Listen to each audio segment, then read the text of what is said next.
Hello friends, welcome back to my channel. नमस्कार दोस्तों, ND classes में आपका फिर से स्वागत है।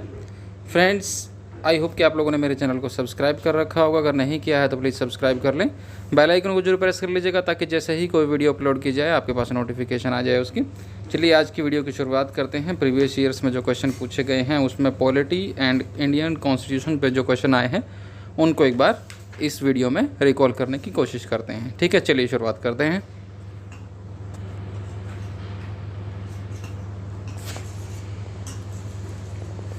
Hello friends, welcome back to my channel. नमस्कार दोस्तों, एनडी क्लासेस में आपका फिर से स्वागत है। फ्रेंड्स, आई होप कि आप लोगों ने मेरे चैनल को सब्सक्राइब कर रखा होगा। अगर नहीं किया है तो प्लीज़ सब्सक्राइब कर लें, बेल आइकन को जरूर प्रेस कर लीजिएगा ताकि जैसे ही कोई वीडियो अपलोड की जाए आपके पास उसकी नोटिफिकेशन आ जाए। जैसा कि आप सभी को पता है कि प्रीवियस ईयर्स के क्वेश्चंस को डिस्कस कर रहे हैं, हम अलग अलग सेक्शंस डिस्कस कर रहे हैं। आज जो वीडियो आपके सामने लेके आया हूँ उसमें पॉलिटी और इंडियन कॉन्स्टिट्यूशन, भारतीय संविधान के ऊपर जो क्वेश्चंस आए हैं उनको हम रिकॉल करने की कोशिश करेंगे। चलिए शुरुआत करते हैं आज की वीडियो की। राज्यसभा के पहले सदस्य जिन्हें प्रधानमंत्री के रूप में नियुक्त किया गया था वो कौन थे? Who was the member of the Rajya Sabha when first appointed as the prime minister of India? तो वो कौन थे जो राज्यसभा के सदस्य थे उस टाइम, जिस टाइम उन्हें प्रधानमंत्री के रूप में नियुक्त किया गया? तो वो थे श्रीमती इंदिरा गांधी, जिनको जो है प्रधानमंत्री के रूप में जब नियुक्त किया गया तो उस टाइम पे वो जो है राज्यसभा के सदस्य थी। इनका पूरा नाम आप सभी को पता ही होगा, इंदिरा प्रियदर्शनी गांधी था। 1966 से लेके 1977 तक लगातार 3 बार, और चौथी बार ये 1980 से लेके 1984 तक, जब तक इनकी हत्या नहीं, राजनीतिक हत्या नहीं हुई थी, भारत की ये प्रधानमंत्री रही। वे भारत की पहली और अब तक की एकमात्र महिला प्रधानमंत्री रही हैं इंदिरा गांधी, जिनको जो है राज्यसभा के सदस्य होते हुए प्रधानमंत्री के रूप में नियुक्त किया गया था। भारत के राष्ट्रपति के रूप में कौन कार्य करता है जब न तो राष्ट्रपति और न ही उपराष्ट्रपति उपलब्ध हो? जब ना तो उपराष्ट्रपति उपलब्ध हो ना ही उपराष्ट्रपति उपलब्ध हो तो भारत के राष्ट्रपति के रूप में कौन कार्य करता है? Who acts as the president of the India when neither the president nor the vice president is available? तो कौन करता है? तो वो है चीफ जस्टिस ऑफ इंडिया। तो जो चीफ जस्टिस है, सीनियर मोस्ट जज जो इंडिया का है सुप्रीम कोर्ट का, तो वो जो है भारत के राष्ट्रपति के रूप में कार्य करता है। ये जो किस आर्टिकल के अंडर करता है इंडियन कॉन्स्टिट्यूशन के, तो वो आर्टिकल है आर्टिकल 65, जिसके अंतर्गत ये रूल है कि जब राष्ट्रपति और उपराष्ट्रपति दोनों न हों तो चीफ जस्टिस ऑफ इंडिया राष्ट्रपति के रूप में कार्य करेगा। What was the total number of women members in the Constituent Assembly of the India? भारतीय संविधान सभा में महिला सदस्यों की कुल कितनी संख्या थी? जब संविधान सभा बनाई गई उस टाइम पे महिलाओं की संख्या कितनी थी? What was the total number of women members in the Constituent Assembly of India? तो उस टाइम पे जो है टोटल 15 महिलाएं थी जो कि भारतीय संविधान सभा में सम्मिलित थी। भारतीय संविधान सभा में कुल सदस्य जो थे वो थे 389 जो हैं टोटल सदस्य थे, जिनमें से 15 महिलाएं थी। राष्ट्रपति द्वारा लोकसभा और राज्यसभा के लिए मनोनीत सदस्यों की कुल संख्या कितनी है?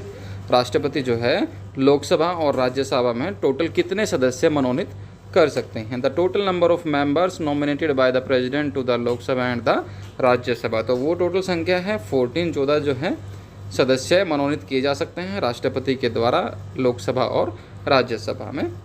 राज्यसभा के सदस्यों की वर्तमान संख्या जो है 245 है, जिनमें से 233 सदस्य राज्यों और संघ राज्य क्षेत्र मतलब कि यूनियन टेरिटरी दिल्ली और पुडुचेरी के प्रतिनिधि होते हैं, और 12 जो सदस्य होते हैं वो राष्ट्रपति के द्वारा मनोनीत किए जाते हैं। एक व्यक्ति जो संसद का सदस्य नहीं है, राष्ट्रपति द्वारा अधिकतम अवधि के लिए मंत्री के रूप में नियुक्त किया जा सकता है। मतलब वो जो है संसद का सदस्य नहीं है लेकिन फिर भी उसे मुख्यमंत्री के रूप में, किसी मंत्री के रूप में नियुक्त किया जा सकता है। कितने टाइम के लिए नियुक्त किया जा सकता है? A person who is not a member of the parliament can be appointed as a minister by the president for a maximum period of, कितने अवधि के लिए? तो उसे जो है 6 महीने के लिए किसी भी मंत्री के रूप में नियुक्त किया जा सकता है राष्ट्रपति के द्वारा। हाल ही में जैसे कि पश्चिम बंगाल में हुआ, ठीक है, तो वहाँ पे ममता बनर्जी को लगता है। ये किस आर्टिकल के अंडर होता है? ये आर्टिकल 164 के अंतर्गत किसी भी व्यक्ति को जो कि संसद का सदस्य नहीं है उसे मंत्री नियुक्त किया जा सकता है 6 महीने के लिए। भारत के प्रधानमंत्री की नियुक्ति कौन करता है? Who appoints the prime minister of the India?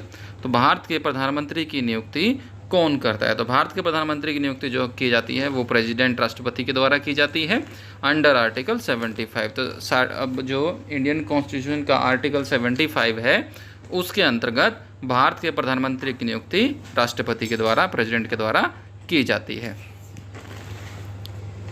The prime minister shall be appointed by the president and the other minister shall be appointed by the president on advice of prime minister. मतलब कि प्रधानमंत्री को जो है president के द्वारा नियुक्त किया जाएगा और बाकी जो मंत्री हैं उनको जो है प्रेसिडेंट ही नियुक्त करेंगे, लेकिन सलाह देंगे प्रधानमंत्री, प्राइम मिनिस्टर। स्वतंत्र भारत में किसी राज्य की पहली महिला राज्यपाल कौन थी? The first women governor of state in free India was. Female governor कौन थी? भारत स्वतंत्र जब भारत हुआ तो उसमें किसी राज्य की पहली महिला राज्यपाल कौन थी? तो पहली महिला राज्यपाल थी मिसेस सरोजनी नायडू, जो कि स्वतंत्र भारत की पहली महिला राज्यपाल थी। उत्तर प्रदेश की वो पहली राज्यपाल रही। भारत के राष्ट्रपति किसकी सलाह के तहत अनुच्छेद 352 के तहत आपातकाल की घोषणा करते हैं? तो भारत के जो राष्ट्रपति हैं वो किसकी सलाह पे अनुच्छेद 352 जो भारत के संविधान का है उसके तहत आपातकाल की घोषणा करते हैं? तो वो जो है कैबिनेट की सलाह के तहत, अनुच्छेद 352 के तहत, under whose advice the president of India declares emergency under article 352। तो वो कैबिनेट की सलाह के बाद अनुच्छेद 352 के तहत आपातकाल की घोषणा, इमरजेंसी की घोषणा कर सकते हैं। How many present members of the constitution assembly signed the constitution? तो जो कॉन्स्टिट्यूएंट असेंबली थी उसके कितने प्रेजेंट मेंबर्स ने उस टाइम पे हस्ताक्षर किए थे? संविधान सभा के कितने उपस्थित सदस्यों ने संविधान पर हस्ताक्षर किए थे? तो ये है संविधान का वो कौन सा अनुच्छेद है जो राष्ट्रपति को एक आयोग नियुक्त करने का अधिकार देता है, जो आयोग सामान्य रूप से पिछड़े वर्गों की स्थिति की जांच करने और सुधारात्मक उपाय सुझाने के का कार्य करता है? Under which article of the Indian constitution empowers the president to appoint a commission to investigate the condition of backward classes in general and suggest ameliorative measures? तो जो संविधान का वो कौन सा अनुच्छेद है जो राष्ट्रपति को आयोग नियुक्त करने का अधिकार देता है, जो सामान्य रूप से पिछड़े वर्गों की स्थिति की जांच करने और सुधारात्मक उपाय सुझाने का कार्य जिसका होता है? तो वो आर्टिकल है आर्टिकल 340। केंद्र शासित प्रदेश के मुख्यमंत्री की नियुक्ति किसके द्वारा की जाती है? जो केंद्र शासित प्रदेश होते हैं तो उनके जो मुख्यमंत्री की नियुक्ति किसके द्वारा की जाती है? The chief minister of A union territory is appointed by home? तो वो जो है लेफ्टिनेंट गवर्नर के द्वारा नियुक्ति की जाती है केंद्र शासित प्रदेश के मुख्यमंत्री की। One feature distinguishing the Rajya Sabha from the Vidhan Parishad? तो एक फीचर्स आपको बतानी है जो राज्यसभा को विधान परिषद से अलग करती है। तो राज्यसभा को विधानसभा से परिषद, जो विधान परिषद है उससे अलग करती है पावर ऑफ इम्पीचमेंट, मतलब महाभियोग की शक्ति। तो आपको कमेंट बॉक्स में लिख के ये बताना है ये जो फीचर है वो राज्यसभा का फीचर है या विधान परिषद का फीचर है। नोट कर लीजिए, कमेंट बॉक्स में आपको लिख के बताना है महाभियोग की जो शक्ति है वो राज्यसभा के पास होती है या फिर विधान परिषद के पास होती है, जो इन दोनों को अलग करती है। निम्नलिखित में से किसके पास सार्वजनिक धन के व्यय को स्वीकृत करने का अंतिम अधिकार होता है? Who among the following has the final right to sanction the expenditure of public money in India? तो जो पब्लिक मनी है, जो इनकम टैक्स वगैरह से इकट्ठी होते पैसे हैं, उनको फाइनली जो खर्च करने का, व्यय करने की स्वीकृति कौन देता है? तो वो है प्रेसिडेंट, जो कि उसको खर्च करने की स्वीकृति देते हैं। दल बदल के आधार पर निर्वाचित सदस्यों की अयोग्यता संबंधी विवरण संविधान की किस अनुसूची में दिया गया है? In which schedule of the Indian constitution the details of the disqualification of elected members on the basis of defection have been given. दल बदल के आधार पर जो निर्वाचित सदस्य हैं उनकी अयोग्यता संबंधी विवरण संविधान की किस अनुसूची में दिया गया है, तो वो संविधान की 10वीं अनुसूची में दिया गया है। निम्नलिखित में से किसके पास भारत संघ के भीतर एक नया राज्य बनाने की शक्ति है, मतलब भारत के जो राज्य बने हुए हैं उनके अलावा एक और राज्य क्रिएट करने की शक्ति किस में है। Who among the following has the power to form a new state within the union territory of India, तो जो प्रेसिडेंट हैं उसके पास ये पावर होती है एक नया राज्य बनाने की।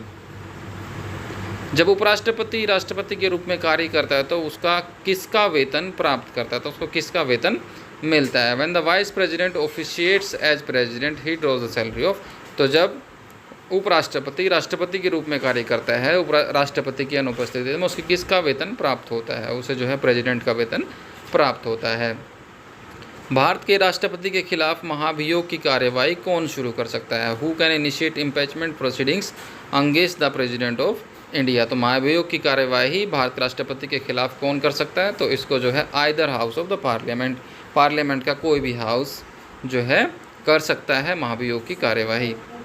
निम्नलिखित में से कौन केंद्रीय मंत्रिमंडल की बैठकों में भाग ले सकता है। Who among the following can attend meetings of the union cabinet, तो केंद्रीय मंत्रिमंडल की बैठकों में जो है कैबिनेट मिनिस्टर्स पार्टिसिपेट कर सकते हैं। अनुच्छेद 36 के तहत जारी आपातकाल की उद्घोषणा को संसद द्वारा कितने दिनों के भीतर अनुमोदित किया जाना चाहिए। A proclamation of the emergency issued under article 36 must be approved by the parliament within, कितने दिनों के भीतर अनुच्छेद 36 के अंतर्गत जो है जारी आपातकाल की उद्घोषणा को संसद द्वारा अनुमोदित मतलब मान लिया जाना चाहिए, तो वो है टोटल 2 महीने के अंतर्गत।